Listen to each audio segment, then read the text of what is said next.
মোহাম্মদ শাহাবুদ্দিন সাহেব সম্পর্কে যে কথাগুলো আসছে, যে অতীত দিনে তার ভূমিকা এবং অনেক কিছু, এটা আমরা জানি সবাই, এগুলো নতুন করে আলোচনার দরকার নেই। তার বিচার এবং অন্য বিষয় আমি এ ব্যাপারে বলবো, যেহেতু আমি আইনবিদ না, আমাদের ওই যে ১৫০ অনুচ্ছেদকে বলে দায় মুক্তির কথা, এটা পরিষ্কার বলা আছে।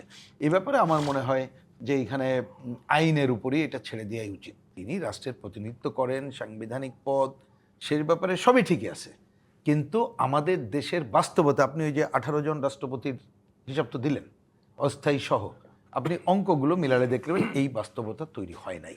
একটু প্রসঙ্গক্রমে বলি আপনার এইটার সাথে মিলিয়ে, এইটা রাষ্ট্রপতি যেহেতু এই ধরনের জায়গাটা হয়নি বলে, ধরেন অনেক দিন ধরে একটা আলোচনা হচ্ছিল যে আমাদের এইখানে সংসদীয় গণতন্ত্র, অফকোর্স সংসদীয় হবে ক্ষমতার মূল কেন্দ্রবিন্দু, কিন্তু যেহেতু রাষ্ট্রপতি রাষ্ট্রের প্রধান, ওই পদটা আছে, সেইখানেও কিছু ভারসাম্য আনা যায় কিনা। এবং সেটা কিন্তু এবারও ওই যে ঐক্যমত্যের কথা বলছেন, তাতেও এই আলোচনাটা গুরুত্ব দিয়ে হয়েছে এবং অধিকাংশই কিছু কি বলবো, যে ভারসাম্য আনতে হবে সে ব্যাপারে কিন্তু একমত।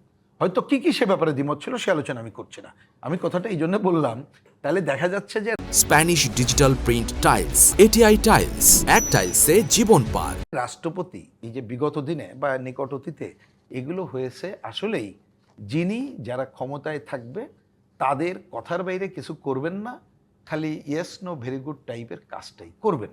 সুতরাং সেই কারণেই তিনিও মানে কি তাদের বলবো, কথা বাইরে কিছু করবে না, সেটা তো আসলে সেই সরকার দলীয় যারা তাদেরকে নিয়োগ করেন তাদের কারণেই হয়। মানে সেই যে যখন অবশ্যই। যারা সরকারে থাকে আমি তারাই সেটাই এই বলছি। প্র্যাকটিসটি করেছেন।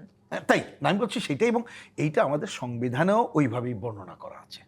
আমি যে শুধু তাই না, আমি বলছি যার জন্যে ওই যে যেটা আপনি বললেন যে ওই বাস্তবতাটা হয়নি, কিন্তু ওই বাস্তবতায় যাওয়া দরকার বলে আমরা মনে করি, যার জন্যে এই আলোচনাগুলো কিন্তু অলরেডি হয়েছে। এবং আমি এই প্রত্যাশা করব, একটা পার্লামেন্ট এখন চলমান রয়েছে, তারা নিশ্চয়ই তাদের যে সংবিধান সংশোধন বলি, সংস্কারের কথা বলি, যে আলোচনাগুলো আসছে সেইখানে এই আলোচনাগুলো নিয়ে আসবে। প্রসঙ্গক্রমে আপনি তুললেন বলে বলি। এইবার আসি যে মোহাম্মদ শাহাবুদ্দিন সাহেব সম্পর্কে যে কথাগুলো আসছে, যে অতীত দিনে তার ভূমিকা এবং অনেক কিছু, এটা আমরা জানি সবাই, এগুলো নতুন করে আলোচনার দরকার নেই। তার বিচার এবং অন্য বিষয় আমি এ ব্যাপারে বলবো, যেহেতু আমি আইনবিদ না, আমাদের ওই যে ১৫০ অনুচ্ছেদকে বলে দায় মুক্তির কথা, এটা পরিষ্কার বলা আছে। এ ব্যাপারে আমার মনে হয় যে এইখানে আইনের উপরই এটা ছেড়ে দেওয়াই উচিত।